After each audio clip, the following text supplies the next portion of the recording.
Hello, welcome back to another video. It is the end of November, we're just about to enter into December, or by the time you're watching this we have already entered into December, so it's about time for my November reading wrap up.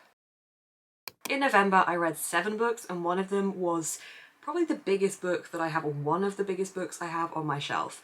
Very excited to tell you what I read. I feel like it was a fairly mixed month, but I may have a new favourite at the end of this month. So the first book that I read is Ray Bradbury's Something Wicked This Way Comes. This is a coming-of-age story about 2 young boys who discover a circus that has come to town that messes with people's ageing. It's a very weird story, which I certainly expected it to be. I didn't love it, I didn't hate it. I felt very indifferent to it as I was reading it. I felt like I really didn't care all that much for these young boys and I didn't really feel invested in what happened to them. The fantasy element in this book, I felt like I wanted a bit more from it and I wanted to explore more of what this circus was, but I felt like we were very much just following the boys' story here and understanding what was going on with this weird aging magic, basically allowing people to become younger or older and discovering their kind of being on the brink of going from being young children to teenagers and how that was affecting them as well. So as I said, I didn't love it, I didn't hate it, I gave it 3 out of 5 stars. Then I read A Day of Fallen Night by Samantha Shannon. This book is very chonky. This was brilliant. This is the prequel to The Priory of the Orange Tree. Had a lot of people ask which order I would read these in. Now I generally go for publication order unless the author has specified otherwise. Priory does contain a spoiler for A Day of Fallen Night in it. However, I couldn't remember what that spoiler was, so it didn't matter for me. And I think if I hadn't been looking for it necessarily, I might not have associated it with the book anyway. So I genuinely don't know about the reading order for this book. I feel like because it's been such a long time since I read Priory, I don't really feel like I'm the best person to be able to answer that, which is stupid because I have read this book. I think you would understand everything perfectly fine if you started with this book. If you start with Priory, that is the publication order, you're getting that kind of knowledge that anyone that has already read Priory is entering into Day of Fallen Night with. However, I think you do risk the spoiler element there, so maybe read this one first. That was a really jumbled explanation, but this is fantastic. It's incredibly chonky, high fantasy, following multiple different characters as they all work towards this big bad thing that is potentially going to happen and how it affects them all and what they can all do to prevent it, as well as their stories along the way. It is a bit of a political fantasy as well, so we do have elements of that woven in. There is definitely a massive theme of feminism in this book. I love Samantha Shannon's writing for how badass the women are and just so bold and so independent, and they have such high ambition for themselves, which I adore. It was beautifully written. It is a huge book. It does take a little while to get going, and the start definitely is a little info dumpy. However, once it gets going, it is incredibly gripping. The last 200 pages were just so gripping, absolutely brilliant. I gave it 4.5 out of 5 stars. Then I read In My Dreams I Hold a Knife by Ashley Winstead. This was sold to me as a dark academia thriller. It follows a group of people who are returning back to their university for a reunion, and the last time they were there, one of their friends was killed and the murder was never solved. So they are back and one of the main characters is trying to unpick what happened and work out who actually killed this friend. This drops between multiple different time zones and multiple different characters, which is definitely jarring and always is, I think, when this kind of thing happens in a narrative. Not to say that is a bad thing all the time, because obviously it gives us a hell of a lot more insights than if we were just on one timeline, but it definitely was jarring in this. I read half of this physically and then I picked up an audiobook for the second half. The audiobook saved this book for me. The audiobook was very fast paced, very addictive. I think I finished it within a day or 2 once I started listening to the audiobook. I was not impressed with this to start with. I felt that it was very dull. I felt like there was this big mystery unfolding, but it was never actually stated what the mystery was, and it just wanted you to keep guessing. And I think to a certain point that's good and it builds intrigue, but also beyond that it just kind of gets samey and you need something to hold on to be able to keep going with it, and it didn't quite have that, unfortunately. But the end part of this book definitely pulled through and I think was very fast paced, very action packed, much more thriller than Dark Academia, I would say, for this. It is set at a school, well, at a university, but I don't really feel like it's got many of the Dark Academia tropes that I would normally see in something like The Secret History or If We Were Villains. It wasn't really focused around the academia side of things, it was just the dark side of things, which I think for me made it feel more like a thriller. It didn't have that real love of learning and love of academia that we see in other fantastic dark academia. But that is just my take on dark academia. But for me, I like my dark academia to be centric around the academia and that love of learning and that passion and the kind of uniqueness of the subjects that are studied, such as in If We Were Villains and The Secret History.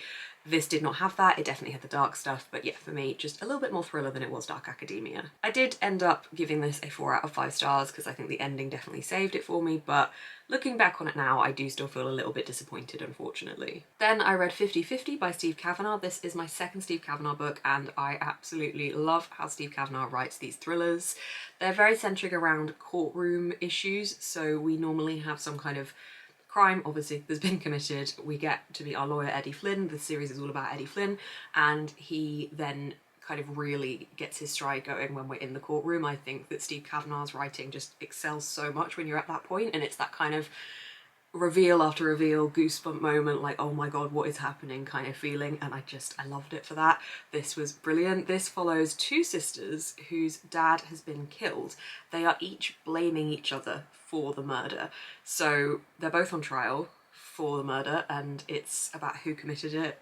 Did they both? Did neither? Did one? Did the other?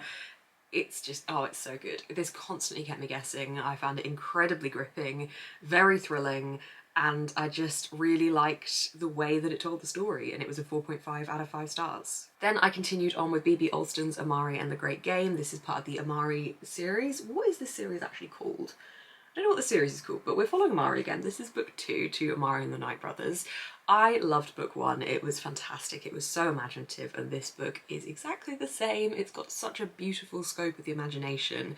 I love middle grade for how much it allows the impossible to be possible, and just it completely expands what you think you know of creativity and of imagination and just throws so much more at you. I don't really want to tell you what this one's about because that would spoil the ending of Amari and the Night Brothers, but I think this is brilliant. I think it's creative. I think it's funny. I think it's got some fantastic whimsy moments with the fantasy system and the way that we get introduced to all these different magical beings. Ultimately, this series follows Amari, who has been introduced into the supernatural world, and she is training to be an agent within this world, or that is her ambition, what she wants to do. And this is also linked to her trying to help her brother, who has been missing for ages, trying to find him and trying to work out what happened to him. And this is the second book in that adventure, and I thought it was fantastic. It was very highly creative and very highly entertaining, and I gave it 4 out of 5 stars. Then I read Mystery in White. This is by J. Jefferson Farjian. This is dubbed as a Christmas crime story. I wanted to read something that was festive and something that had that kind of classic crime element about it. This follows a group of people who get stranded on a train on Christmas Eve due to a snowstorm. They end up exiting the train and find a pretty isolated house where they decide to wait out the storm. There is a crime that has been committed previously, and also a crime that's been committed quite a few years previously, and it's about the journey of figuring out what's happened there. This was bloody dull. I found it so boring. There was no hiding what was happening, there was no intrigue, there was no careful weaving of the story. Everything was very much on the plate, there to see. There was just no intrigue for me in this book whatsoever, and I found the characters very boring. This was written in the 30s, so I understand that obviously it's going to be written in a different style and to a different audience, but it just disappointed me massively, and I gave it 2 out of 5 stars. The final book that I read this month is Ghost by Dolly Alderton. I finished this last night, and I actually think this might be a new favourite book. This was absolutely phenomenal. It was just brilliant. It's following Nina, who is a single woman in her early 30s. She owns her own home, she has a successful career, she has a family life that is something that is quite upsetting for her at the moment. Her dad has dementia and her mum is trying to reinvent herself, and she's finding it all quite difficult. The dementia part of this is definitely really upsetting. It was really difficult to read those parts, but incredibly powerful as well. And she goes on a date with a man who tells her on the first date that he's going to marry her. And this really is her story of a year of her life and how she has to handle everything that's being thrown at her, what her career is like, how she handles everything with her family, how she handles dating in London in her early 30s. I found this so relatable. It just hit me so much. The lines and the moments that were in this from a woman who is single, surrounded by friends who are not, surrounded by friends who might be married or have children. I am definitely someone that is largely in that situation, and so many of the moments in this book had me nodding along, understanding exactly what the author was referring to. Just, it was brilliant. I cannot speak highly enough of this. I actually have a review video for this coming for my patrons. This is something that is going to be exclusive for anyone in the Lothlorien tier upwards. If you would like to check it out, there is a link down below. But I'm going to talk a lot more detail about it in that video. This was our Patreon book club pick for November and December, so if you would like to read along, we are still having this as our December pick as well. But, oh, it was so good. I gave this 5 out of 5 stars, as it's probably no secret to say. I still feel in awe of this book. The writing, also beautiful. Just, yeah, fantastic. Now I wish for Dolly Alderton to write more fiction so I can read that. I have added Dolly Alderton's non-fiction to my wish list because I think that looks fantastic as well. Don't read a lot of non-fiction, but I do think that it looks like something that I would definitely, again, find that relatable angle to. So thank you, Dolly Alderton, for breaking my heart and also fixing it a little bit as well, because I think this is really a story of self-empowerment and the power that single women have and how it's definitely okay to be alone, and reminding people of that potentially. Oh, it was so good. It was so good. So those are the 7 books that I read in November. Definitely a mix of different types of books, like there was thriller, fantasy, contemporary, very chunky epic fantasy. There was a lot going on, but it was a good reading month.